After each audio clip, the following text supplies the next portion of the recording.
Price Lord. ஆண்டவராகிய இயேசு கிறிஸ்துவின் மூலியமாக இந்த மீடியா நிகழ்ச்சியில் உங்களை சந்திப்பதில் நாங்கள் கர்த்தருக்குள் மிகவும் மகிழ்ச்சி அடைகிறோம். ஒவ்வொரு வாரமும் ஒவ்வொரு தலைப்பில் ஆண்டவர் உங்களோடு கூட என்னோடு கூட விசேஷமாய் ஆண்டவர் பேசிக்கொண்டிருக்கிறார். அதை உங்களோடு கூட பகிர்ந்து கொள்வதிலே நாங்கள் கர்த்தருக்குள் மிகவும் சந்தோஷப்படுகிறோம். இந்த வாரமும் நம் நீதியை குறித்து தியானிக்க போகிறோம். கடந்த வாரத்திலே கோபத்தை குறித்து வாசித்தோம். யாக்கோபு 1ஆம் அதிகாரம் 20வது வசனத்திலே வாசிப்போமானால், மனுஷருடைய கோபம் தேவனுடைய நீதியை நடப்பிக்க மாட்டாது. அப்போ கோபத்தை குறித்து நாம் தியானித்தோம். இந்த வாரத்திலே நீதியை குறித்து ஆண்டவர் உங்களோடு கூட என்னோடு கூட பேசுவாராக. இன்றைக்கும் ரோமர் எழுதின நிருபம் 5ஆம் அதிகாரம் 21ஆம் வசனம், ஆதலால் பாவம் மரணத்துக்கு ஏதுவாக ஆண்டு கொண்டது போல கிருபையானது நம்முடைய கர்த்தராகிய இயேசு கிறிஸ்துவின் மூலமாய் நீதியினாலே நித்திய ஜீவனுக்கு ஏதுவாய் ஆண்டு கொண்டது. அப்போ வாசிப்போமானால், நம்முடைய கர்த்தராகிய இயேசு கிறிஸ்துவின் மூலமாய் நீதியினாலே நித்திய ஜீவனை நம்ம பெற ஆயத்தமாயிருக்கிறோம். அப்ப அந்த நீதி எப்படி வருது அப்படின்னா, ஆண்டவராகிய இயேசு கிறிஸ்துவின் மூலியமாக நம்மளுக்கு எல்லா விதத்திலும் அவர் நீதியை காண்பித்து அதன் மூலியமாக நித்திய ஜீவனை ஏற்படுத்தியிருக்கிறார். அப்ப பாவம் எதனால் ஆட்கொண்டது, பாவம் இப்படி உலகத்துக்குள்ளாக வந்தது அப்படின்னு பார்ப்போம்னா, எல்லாம் ஆதாம் ஏவாள் மூலியமாக. அந்த வசனத்தை வாசிக்கிறேன். 18ஆம் வசனம், 5ஆம் அதிகாரம் 18ஆம் வசனம், ஆகையால் ஒரே மீறுதலினாலே எல்லா மனுஷருக்கும் ஆக்கினைக்கு ஏதுவான தீர்ப்பு உண்டானது போல. ஆகையால் ஒரே மீறுதலின் நிமித்தமாக எல்லாருக்கும் ஆக்கினைன்னா அது ஒரு அழிவு, அது ஒரு மரணம். அந்த மரணம் ஆதாம் மூலியமாக வந்தது. அதே போல அடுத்து வாசிப்போமானால், ஒரே நீதியினாலே எல்லா மனுஷருக்கும் ஜீவனை அளிக்கும் நீதிக்கு ஏதுவான தீர்ப்பு உண்டாயிற்று. அப்போ ஒரே நீதினாலே, அப்போ இயேசு கிறிஸ்துவின் நீதினாலே எல்லாருக்கும் என்ன வந்ததுன்னா, ஜீவனை அளிக்கும் நீதிக்கு ஏதுவான தீர்ப்பு உண்டாயிற்று. நீதிக்கு ஏதுவான தீர்ப்பு உண்டாயிற்று. என்ன தீர்ப்புன்னு இன்னொரு வசனத்தை வாசிக்கலாம். ரோமர் எழுதின நிருபம் 4ஆம் அதிகாரம் 25ஆம் வசனம், அவர் நம்முடைய பாவங்களுக்காக ஒப்பு கொடுக்கப்பட்டும் நாம் நீதிமான்கள் ஆக்கப்படுவதற்காக எழுப்பப்பட்டும் இருக்கிறார். அப்ப நம்முடைய பாவங்களுக்காக ஒப்பு கொடுக்கப்பட்டவர் யாருன்னா இயேசு கிறிஸ்து. அப்போ அந்த நாட்களிலே பலிகள் எல்லாம் பாவத்துக்காக செலுத்தப்பட்டாங்க. அது முழுமையா செலுத்தப்பட்டு கொண்டேதான் இருந்ததை தவிர முழுமையா எந்த விதத்திலும் அது பூர்ணமடையில, அதுக்கு விடுதலை கிடைக்கல. ஏன்னா ஒவ்வொரு டைம் பலி செலுத்திட்டே வந்தாங்க. அப்போ வருஷம் செலுத்துவாங்க. பிரதான ஆசாரியன் தான் மகா பரிசுத்த ஸ்தலத்துக்குள்ள போய் அவர் செஞ்ச பாவத்துக்கும் முதலாவது அவர் பலி செலுத்தியிருக்கணும். அப்புறம் உலகத்தோட ஒட்டுமொத்த பாவத்துக்காகவும் அன்றைய நாள் இருந்த மக்களுக்காக, அந்த ஜனத்தொகைக்காக அவங்க என்ன பண்ணணும்னா, மகா பரிசுத்த ஸ்தலத்துக்குள்ள வருஷத்துக்கு ஒரு டைம் பிரதான ஆசாரியன் போய் பலி செலுத்தணும். இப்படியாக பலி செலுத்தப்பட்டதெல்லாம் அந்த நாட்கள்ல பூர்ணமடையில, எல்லா விதத்திலும் அந்த பலிகள் பரிபூர்ணம் அடையல. அப்ப இயேசு கிறிஸ்துவ என்ன பண்ணார்னா, இந்த வசனத்துல வாசிக்க போறோம், எல்லா விதத்திலும் நம்முடைய பாவங்களுக்காக ஒப்பு கொடுக்கப்பட்டும் அவர் நீதிமான்கள் ஆக்கப்படுவதற்காகவே எழுப்பப்பட்டும் இருக்கிறார். அப்ப நம்மளை நீதிமான்கள் ஆக்கப்படுவதற்கு வேண்டிய அவர் உயிர் தெழுந்தார்.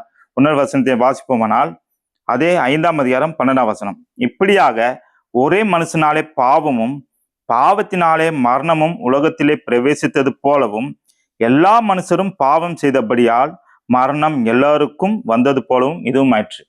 அப்படின்னா எல்லா விதத்திலும் மனுஷனாலே பாவமும் பாவத்தினாலே மரணமும். அப்போ ஆதாம் மூலியமாக பாவம் பாவத்தின் மூலியமாக மரணம் அப்படின்னா நம்ம இந்த சரீர மரணத்தை ஆண்டவர் சொல்லவே இல்லைங்க. எல்லாவற்றிலும் ஆத்மா மரணம். அதற்காக தான் ஆண்டவர் பூமிக்கு அவர் மரணிச்சு 3ஆம் நாளே உயிரோடு எழுந்திருக்கப்பட்டார். அவர் உயிர் தெழுந்தார். அப்ப அந்த உயிர் தெழுதலின் சாயலில் நம்ம இணைக்கப்பட்டிருக்கோம். அந்த வசனத்தை நாம் வாசிப்போம்னா, ஞானஸ்தானத்தை குறித்து அதே 6ஆம் அதிகாரம் 4ஆம் வசனத்தை வாசிக்கிறேன். மேலும் பிதாவின் மகிமையினாலே கிறிஸ்து மரித்தோரிலிருந்து எழுப்பப்பட்டது போல,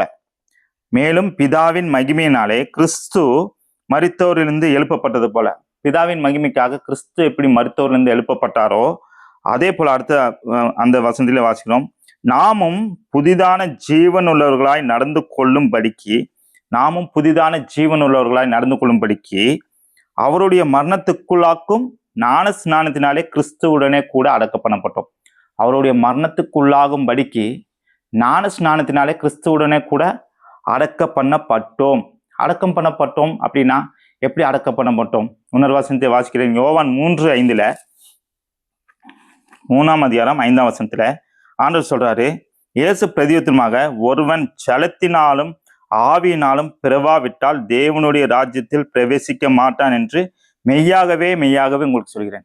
அப்ப ஜலத்தினாலும் ஆவியினாலும் பிறவாவிட்டால், அப்ப தண்ணீர்ல இருந்து பிறக்கணும், ஆவியினாலும் பிறக்கணும். பிறவாவிட்டால் தேவனுடைய ராஜ்யம், அதாவது பரலோகம், அதாவது சொர்க்கத்துக்குள்ள போக முடியாதுன்னு ஆண்டவர் சொல்றாரு. எப்படி ஜலத்தினால் பிறப்பது? இன்னொரு வசனத்தை வாசிக்கிறேன்.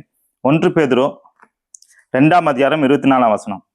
நாம் பாவங்களுக்கு செத்து நீதிக்கு பிழைக்கும்படி, நாம் பாவங்களுக்கு செத்து நீதிக்கு பிழைக்கும்படி அவர் தாமே தமது சரீரத்திலே நம்முடைய பாவங்களை சிலுவின் மேல் சுமந்தார். அப்போ நம்ம பாவத்துக்கு செத்து நீதிக்கு பிழைக்கும்படி அவர் தாமே தமது சரீரத்திலே நம்முடைய பாவங்களை சிலுவையில் சுமந்தார்.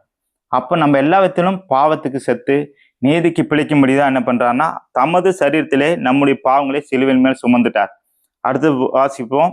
அவருடைய தழும்புகளால் குணமானீர்கள். இன்றைக்கு நாம் வியாதியோடு இருப்போம், கவலையோடு இருப்போம், கண்ணீரோடு இருப்போம், ரொம்ப வேதனையா இருப்போம், குணமாகாத வியாதிகள் இருக்கும். ஆண்டவர் சொல்றாரு, அவருடைய தழும்புகளால் குணமானீர்கள். அப்ப அவருடைய தழும்புகளாலும் நம்ம குணப்படுவோம். அவர் எப்படி மறுத்து அடக்கம் பண்ணப்பட்டு 3ஆம் நாள் உயிரோடு எழுந்தாரோ, அவருடைய வருகையில ஒருவேளை மரணம் முந்துமானால் மரணத்துல முதலாவது கிறிஸ்துவுக்குள் மரித்தவர்கள் முதலாவது எழுந்திருப்பார்கள். 1 தெசலோனிக்கேயர் வாசிக்க முடியும். அப்போ உயிரோடு இருக்கும் நாமும் மேகங்கள் மேல் எடுத்துக்கொள்ளப்பட்டு அவரோடு கூட சதாக்காலமும் அவரோடு கூட இருப்போம்னு சொல்லி வாசிக்கிறோம். அப்போ அவருடைய வருகையில நம்ம உயிர்த்தெழுதல பங்கு அடையணும் அப்படின்னா எல்லா விதத்திலும் நம்ம ஞான ஸ்நானம் எடுத்திருக்கணும். ஞான ஸ்நானம் எடுக்கலைன்னா அவரோடு கூட நம்ம பிரவேசிக்க முடியாது. அதனால்தான் ஒருவன் ஜலத்தினாலும் ஆவினாலும், ஜலம் என்பது தண்ணீரை குறிக்கிறது. அந்த தண்ணீர்ல நம்ம முழுக்க அடக்கம் பண்ணப்பட்ட அந்த ஒரு செகண்ட், இதை ஒரு அடையாளத்துக்கு ஆண்டவர் வச்சிருக்காரு. அப்போ நம்ம பாவத்தை அறிக்கையிட்டு இயேசு கிறிஸ்து நம்ம சொந்த ராஜராக ஏற்றுக்கொண்டு ரோமர் 10ஆம் அதிகாரத்தில் வாசிக்க முடியும். 10ஆம் அதிகாரம் 10ஆம் வசனம். நீதி உண்டாக இருதயத்தில் விசுவாசிக்கப்படும், ரட்சிப்புண்டாக வாயினாலே அறிக்கை பண்ணப்படும். அப்போ கர்த்தராகிய இயேசுவை நம்மளுடைய வாயினாலே அறிக்கையிட்டு தேவன் அவரை மரித்தோரிலிருந்து எழுப்பினார் என்று நம்மளுடைய இருதயத்தில் விசுவாசித்தால் நாம் ரட்சிக்கப்படுவோம். அப்ப இந்த வசனத்துல நம்ம இயேசுவை நம் வாயினாலே அறிக்கையிடணும். என்ன அறிக்கையிடணும்? ஏசப்பா, நீங்க எங்களுக்காக வந்தீங்க, எனக்காக உங்களுடைய ஜீவனை கொடுத்தீங்க, எனக்காக உயிரோடு கூட எழுந்தீங்க, நம்ம விசுவாசித்து ரட்சிக்கப்படுவோம் போது எல்லா விதத்திலும் அடுத்த வசனத்துல வாசிப்போம். 10ஆம் வசனத்துல, நீதி உண்டாக இருதயத்தில் விசுவாசிக்கப்படும். இருதயத்தில் விசுவாசிக்கிறதே என்னன்னா நீதி உண்டாக. அப்ப எல்லா விதத்திலும் நம்ம இருதயத்தில் விசுவாசிச்சோம் அப்படின்னாலே நம்ம நீதிமான்கள் ஆக்கப்பட்டு அவருடைய உயிர்த்தெழுதலை நம்ம பங்கடைவோம். அவர் எப்படி நம்மளுக்காக வந்து 33 வருட காலம் பூமியில வாழ்ந்து 3 வருடம் ஊழியம் செய்து அவருடைய ஊழியத்தை நிறைவேற்றினாரோ அதே போல நம்மளை அவர் நித்தியத்துக்காக ஆயத்த பண்ணி வைத்திருக்கிறார். அப்போ கண்டிப்பாக நம்ம ஞான ஸ்நானம் எடுத்து ஜலத்தினாலும் ஆவினாலும் பிறவாவிட்டால் பரலோக ராஜ்யத்துக்குள்ள பிரவேசிக்க முடியாது. ஒருவேளை தண்ணீர் கீழே ஞானஸ்தானம் எடுத்தேன், கொடிக்கு கீழே ஞானஸ்தானம் எடுத்தேன், தண்ணீர்னால தெளிக்கப்பட்டு ஞானஸ்தானம் எடுத்தேன் அப்படின்னாக்கா அது எந்த விதத்திலும் ஏற்றுக்கொள்ளப்பட மாட்டாது. ஏன்னா வேதம் சொல்கிறது, ஒருவன் ஜலத்தினாலும் ஆவியினாலும் தண்ணீருக்குள்ள போய் அடக்கம் பண்ணப்பட்டு அந்த ஒரு செகண்ட் பிதா குமாரன் பரிசுத்தாவினார்னு அப்படியே தண்ணியில மூழ்கி அந்த ஒரு செகண்ட் உள்ள வச்சு எடுத்துருவாங்க. அப்போ தண்ணீர்ல நம்ம அடக்கம் பண்ணப்பட்டு கிறிஸ்துவுடனே கூட உயிர்த்தெழுதல்ல நம்ம பங்கடையும்படியாய் அதை அடையாளத்தை வச்சிருக்காரு. அப்ப இன்றைக்கு கேட்டுக்கொண்டு இருக்கிறதான உங்களோடு கூட என்னோடு கூட ஆண்டவர் பேசிக்கிறதான வார்த்தை என்னன்னா, எல்லாவற்றிலும் நம் ஞான ஸ்நானத்தில் அவரோடு கூட அடக்கம் பண்ணப்பட்டு உயிர்த்தெழுதலிலே பங்கடையும்படியாய் உங்களுக்கும் எனக்கும் ஒரு தன்னத்தை கொடுத்து ஞானஸ்தானத்தை ஏற்படுத்தி கொண்டிருக்கிறார். இன்றைக்கு நீங்க ஒப்பு கொடுங்க, ஆண்டவர் சமூகத்துல விட்டு கொடுங்க. ஆண்டவர் உங்களோடு கூட என்னோடு கூட பேசியிருக்கார். அவருடைய வார்த்தைக்கு நம்ம அப்படியே ஒப்பு கொடுப்போம். மீண்டுமாய் கர்த்தருக்கு சித்தமானால் அவருடைய வருகை தாமதிக்குமானால் அடுத்த வாரம் பாவத்தை குறித்து ஆண்டவர் உங்களோடு கூட என்னோடு கூட பேசுவாராக. God bless you. Praise Lord. Praise Lord.